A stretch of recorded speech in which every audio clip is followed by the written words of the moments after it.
পুরুষ ও নারীদের সুন্নতি পোশাক সম্পর্কে দয়া করে বলবেন। পুরুষ এবং নারীদের সুন্নতি পোশাক কোনটাকে বলা হয়? আমরা আমাদের দেশে সাধারণত মনে করি যে লম্বা জুব্বা, দাড়ি অথবা পাঞ্জাবি টুপি এটা পুরুষদের জন্য সুন্নতি পোশাক, আর মহিলাদের জন্য সুন্নতি পোশাক কি? থ্রি পিস, ওড়না, এরকম এগুলোকে আমরা সুন্নতি পোশাক মনে করি। মূলত পোশাকের ক্ষেত্রে কোরআন এবং হাদিসের মৌলিক নির্দেশনা আছে, সেই নির্দেশনাগুলো মানাই হলো আমাদের কর্তব্য। যেমন পুরুষের জন্য কোরআন এবং হাদিস পোশাকের ক্ষেত্রে যে নীতিমালা দিয়েছে তার প্রথম হলো পুরুষ নারীর সাথে মিল হয়, নারীর পোশাকের সাথে খাপ খায়, সাদৃশ্য হয়, দেখতে একই রকম লাগে, সেই স্টাইল বেশভূষা ধারণ করবে না।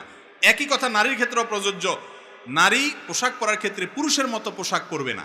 আজকাল আছে না, প্যান্ট শার্ট পরে নারী না পুরুষ বোঝা যায় না, একই রকম পোশাক পরে, এটা হাদিসে নিষেধ এবং নবী সাল্লাল্লাহু আলাইহি ওয়াসাল্লাম লানত করেছেন এরকম পোশাক যারা পরে তাদের উপরে। এক।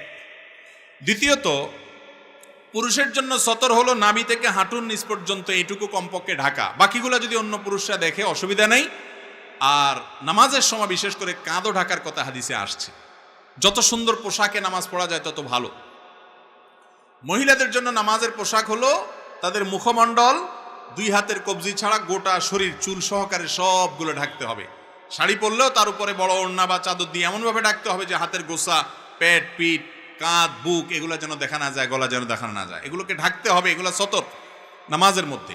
আর নামাজের বাইরে পরপুরুষের সামনে আলমার আতু আওরা, নবী সাল্লাল্লাহু আলাইহি ওয়াসাল্লাম বলেছেন নারী আপাদমস্তক নিজেকে ঢেকে ঢুকে রাখবে তার সম্ভ্রম রক্ষার জন্য, তার আত্মসম্মানের জন্য, আত্মমর্যাদার জন্য। তাকে নিয়ে কেউ বাজে চিন্তা করবে, তাকে নিয়ে কেউ মনে মনে কুকল্পনা করবে, সেই সুযোগ দিবে না একজন সম্ভ্রান্ত মুসলমান নারী। সেই জন্য তাকে আল্লাহ তাআলা পর্দার নির্দেশ করেছেন পরপুরুষের সামনে। আর বাসার সাধারণ মহিলাদের সামনে সাধারণ ড্রেসে থাকবেন। এর বাইরে তৃতীয় যে নির্দেশনা আছে সেটা হলো অমুসলিম এবং কাফেরদের ধর্মীয় কোনো নিদর্শন বহন করে এমন কোনো পোশাক পরবে না। আজকাল কিছু ধুতির মতো পায়জামা বের হয়েছে, আছে না নাই? যে ধুতির মতো পায়জামা, দেখতে ধুতির মতো লাগে, তাহলে ধুতি এটা একটা ধর্মীয় পোশাক আমাদের হিন্দু ভাইদের, তারা তাদেরটা করছে করুক, কিন্তু একজন মুসলিম হিসাবে আমি তার বেশ ধারণ করতে পারি না, তার সাথে সাদৃশ্য করতে পারি না। আবু দাউদের হাদিসে নবী সাল্লাল্লাহু আলাইহি ওয়াসাল্লাম বলেছেন মান তাশাব্বাহা বিকওমিন ফাহুয়া মিনহুম, যারা যাদের সাথে বেশ ধরে তারা তাদের দলে চলে যায়। তাহলে এটা হলো তৃতীয় মূলনীতি, সেটা নারীর জন্য, পুরুষের জন্য। অমুসলিম, কাফের, ফাসিক এমন এক মডেলের বেশভূষা ধরলেন, সে মডেল যেরকম ক্যাপ পরে আপনি এরকম ক্যাপ পরলেন, তার ভিতর আল্লাহর ভয় নাই, সে ফাসিক। তাহলে সেক্ষেত্রে আপনি পোশাকের ক্ষেত্রে শরিয়ার নীতিমালা লঙ্ঘন করলেন। আপনি মুত্তাকিদের লেবাস পরবেন, নেককাররা সাধারণত যে পোশাক পরে সে পোশাক পরবেন। পাঞ্জাবির ক্ষেত্রে আপনি জুব্বা পরেন অথবা ফাঁড়া পরেন।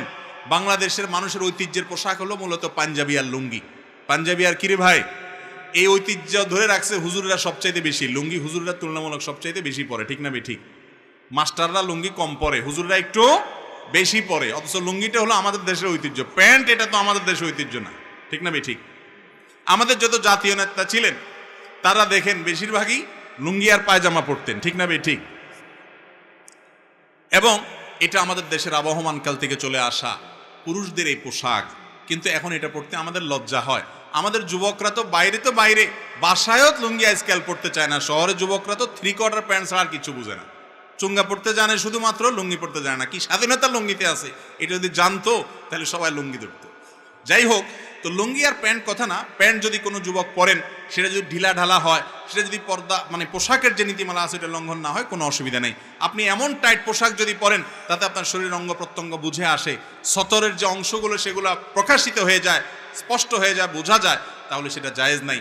মেয়েদের পোশাকের জন্য আমাদের একটা মৌলিক নীতিমালা হলো যে মেয়েরা তারা এমন পাতলা পোশাক পরবেন না যেই পোশাক পরার কারণে পরা না পরা সমান। নবী সাল্লাল্লাহু আলাইহি ওয়াসাল্লাম বলেছেন রুব্বা কাসিয়াতিন ফিদ দুনিয়া আরিয়াতুন, রুব্বা কাসিয়াতুন আরিয়াত।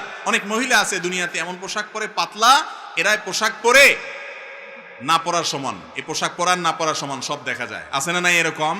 এই পোশাক কিনা জায়েজ নাই, বিশেষ করে বাহিরে পরার জন্য, চলার জন্য। পুরুষরা এগুলা কিনবেন না, মহিলারা এগুলা পরবেন না। এবং এই ধরনের উলঙ্গপনা পোশাক, এগুলো অশ্লীলতা জোয়ার সমাজে নিয়ে আসে, এর কারণে গুনাহগার হবে যারা পড়ে। তারা যারা পড়তে দেয়, যে সমস্ত পুরুষরা কিনে দেয়, তারা হলো দায়ুস, জান্নাতে যাবে না। আবার কিছু পোশাক আছে আজকাল এমন টাইট, যে টাইট পোশাকের কারণে শরীরের অঙ্গ প্রত্যঙ্গগুলো ফুটে যায়। ছোট ছোট বাচ্চা মেয়েদেরকে পর্যন্ত আজকাল এমন পোশাক পরানো হয় যেগুলো দৃষ্টিকটু, অশ্লীল। কমপক্ষে হাফ হাতা, কোয়ার্টার হাতা পর্যন্ত বাচ্চাদের জামা বানাই দিবেন। মেয়ে বাচ্চাদের একটু ঢোলাঢালা যেন থাকে সেদিকটা খেয়াল করবেন। আর পুরুষরাও একই কথা প্রযোজ্য, যে এমন কোনো পোশাক পরবেন না যেটা ফাসিকদের সাথে সাদৃশ্য হয়। আজকাল যুবক ভাইরা অনেকে দেখা যায় এমন গেঞ্জি পরে, এমন এমন প্যান্ট পরে যে রুকুতে গেলে এক এক দেশে চলে যায়। একটা পূর্ব আকাশে, একটা পশ্চিম আকাশে চলে যায়, মাঝখান দিয়ে মাজা দেখা যায়, নামাজও হবে না।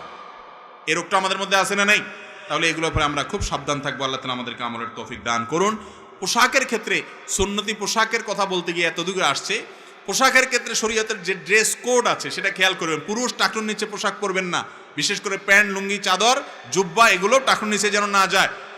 আর মহিলারা তারা টাকনুর নিচে পরবেন, টাকনুর উপরে পরবেন না। এখন উল্টা হয়ে গেছে, প্লাজো পায়জামা বাইর হয়েছে, টাকনুর এক বিঘত আধা বিঘত উপরে থাকে, আর পুরুষের প্যান্ট অটোমেটিক টাকনুর নিচে চলে যায়। ঠিক না বে ঠিক? রাসূল সাল্লাল্লাহু আলাইহি ওয়াসাল্লাম যেটা নিষেধ করছেন, ইবলিস ওইটা আমাদেরকে দিয়ে বেশি করায়, কারণ সে জানে আমরা রাসূল সাল্লাল্লাহু আলাইহি ওয়াসাল্লামের কথা শুনলে জান্নাতে চলে যাব। এই জন্য তার সাথে সংগ্রাম করতে হবে। পুরুষ টাকনুর নিচে পোশাক পরবেন না। ম্যাক্সিমাম যুবক এবং পুরুষরা টাকনুর নিচে পোশাক পরেন। নবী সাল্লাল্লাহু আলাইহি ওয়াসাল্লাম বলেছেন, যারা এরকম পোশাক পরে তারা জাহান্নামে যাবে, তাদের ওই অংশ জাহান্নামে যাবে। এই জন্য পোশাকের ক্ষেত্রে এই সমস্ত ড্রেস কোডগুলো আমরা মাথায় রাখবো। এগুলো মাথায় রেখে যদি চলেন, ইনশাআল্লাহ আপনার পোশাক পরা জায়েজ হবে। এক্ষেত্রে নবী করিম সাল্লাল্লাহু আলাইহি ওয়াসাল্লাম, সাহাবায়ে কেরাম তাদের থেকে টুপি পরার বিষয়টা সাবেত আছে, প্রমাণিত আছে, কিন্তু টুপি পরলে আলাদা সওয়াব হবে কিনা, এর আলাদা কোনো ফজিলতের কথা আসছে বলে আমার জানা নাই। তবে পড়ছেন তারা, তাদের মহব্বত, রাসূল সাল্লাল্লাহু আলাইহি ওয়াসাল্লামের মহব্বতে পড়লে এটা সওয়াব হবে অবশ্যই, এর বেশি কিছু না। আল্লাহ তাআলা আমাদেরকে বোঝার তৌফিক দান করুন।